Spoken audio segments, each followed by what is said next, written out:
This is Hinos' Sport, bringing you that heat and that fire. We keeping the foot on the what? The next. We keeping the foot on the what? The next. Now let's talk about it, man. Doc Rivers getting fired after 1 year with LAR way. Things that make you say, Things that make you say, Hinos' Sport is feeling some type of way about this firing, because how does Mike D'Antoni get another job? He had 2 jobs lined up after Houston Rockets were getting ready to part ways with him. Let me say it again. He had 2 jobs lined up after the Houston Rockets were getting ready to part ways with him. So he gets an opportunity to get afforded another job where Doc Rivers has to wait in the queue. See, this is the problem with Rudy Poo and Pump Brains. Classic Dolce troglodytes. Ultra fanboys with the ultra fanboy rhetoric. They want to sit here and get a black coach at that fired. But Mike D'Antoni of the world, who didn't win shit, who proved himself as a failure with the Phoenix Suns, proved himself as a failure with the Los Angeles Lakers, proved himself as a failure with the Houston Rockets, proved himself as a failure with the New York Knicks. He gets opportunities after opportunities after opportunities. Mike D'Antoni, at his truest and his most properest levels, should be an assistant coach on the offensive end. We don't count Lob City. Lob City was not a complete basketball team. They lacked the fullness thereof.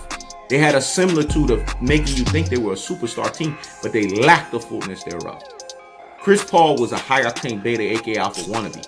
And then you had pure beta supremes and Blake Griffin and DeAndre Jordan. And the fact that Doc Rivers was able to carry that team as far as he did, second round playoffs, third round playoffs, you got to tip your hat off to a coach like that. The last time Doc Rivers had a complete basketball team was with the Boston Celtics. And what did he do with that? He won NBA championships with them. They damn near lived in the NBA Eastern Conference Finals. And they had multiple NBA Finals trips. This would have happened if Doc Rivers would have been given enough time. See, this is the problem with the cancel culture. Shout outs and salutes to I Love This Game, because I love it how eloquently she said it. The cancel culture is so quick to cancel people and don't give people a chance. Whatever happened to NBA coaches being afforded at least 2 years to show us what they're worth. So what, we canning NBA coaches after 1 year? LAR way is just 1 year. This is the first time since the Boston Celtics that this man has had a super team. And y'all sitting here saying he needs to be fired? Steve Ballmer's going to regret this decision, because this was a compulsive and an impulsive decision. Let me say it again. It's an impulsive and a compulsive decision. And so-called media heads and all of these Rudy Poo and Plum Brains, classic Dolce and troglodytes, ultra fanboys with the ultra fanboy rhetoric, NBA fans. You shouldn't even call yourself NBA fans, calling for this man to be fired. When in actuality, COVID-19 happened. Where were you brain full of mush and brainwashed dodo heads were at? There was an NBA stoppage for almost damn near 4 months. And prior to that, Doc Rivers was doing a hellified job. Did y'all forget? Lest y'all forget. Let's have to remind y'all asses. Let me say it again. Lest y'all forget. Let's have to remind y'all asses. He was doing a hell of a job with the Clippers. They were peaking prior to COVID. The Los Angeles Clippers, for those that don't know basketball, are a defensive-oriented team. They play 2 ways. And in order for you to have your legs up under you, you need to be playing basketball as much as fucking possible. Let me say it again. In order to have your legs up under you, you need to be playing basketball as much as fucking possible. But if they're not doing that, how are they afforded the opportunity? Paul George was damn near injured most of the damn season. Kawhi Leonard missed games. They didn't have the opportunity to get their continuity together. This is what's afforded. This is the opportunity that super teams are given.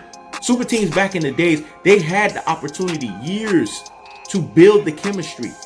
Did people forget that basketball is a chemistry-filled sport, that teams need to build chemistry?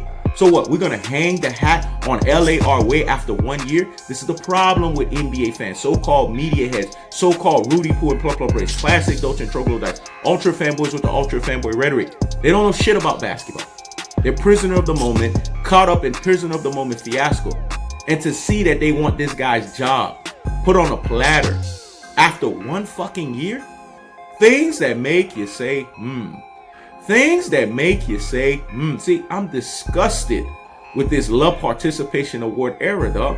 I'm disgusted with you, Rudy Poo and you Plum Brains. I'm disgusted with you, classic Dolce and troglodytes. I'm disgusted with you, ultra fanboys with the ultra fanboy rhetoric. This is why Hinos' Sport had to put on the black beanie mode. This is why he had to keep the foot on the what? The X. This is why he had to keep the foot on the what? The next. How does a coach not be afforded at least a second season? Steve Ballmer, you're going to regret this. Because when Kawhi Leonard leaves that team next year, Don't say I didn't fucking warn your ass. Because he knows the sport operating in seer mode, aka Sun Tzu, aka Art of War, 7 steps ahead of the game. 48 laws of power on that ass. And I could see the fall. Because what do they say? A pride happens before the fall. Let me say it again. Pride happens before the fall. So you so-called media heads, congratulations. You guys are going to be revealed as Rudy Poo and Plum Plum Brains. You so-called NBA fans, congratulations. You will be revealed as classic Dolce Troglodytes. You so-called love participation award era, congratulations. You will be revealed as ultra fanboys and ultra fangirls with the ultra fanboy and the ultra fangirl rhetoric. The bottom line is this. It's repulsive. It's sickening to see that people wanted this guy to be fired, and he's clearly outcoached the greatest coach in all time in Phil Jackson, but yet Mike D'Antoni gets another job. All of y'all need to stop the presses and pump the brakes on the nonsense. Go sit down somewhere and what? Higgity fucking hush. I keeps the foot on the what? On the X. I keeps the foot on the what? On the X. This is Hino's Sport. Checking out.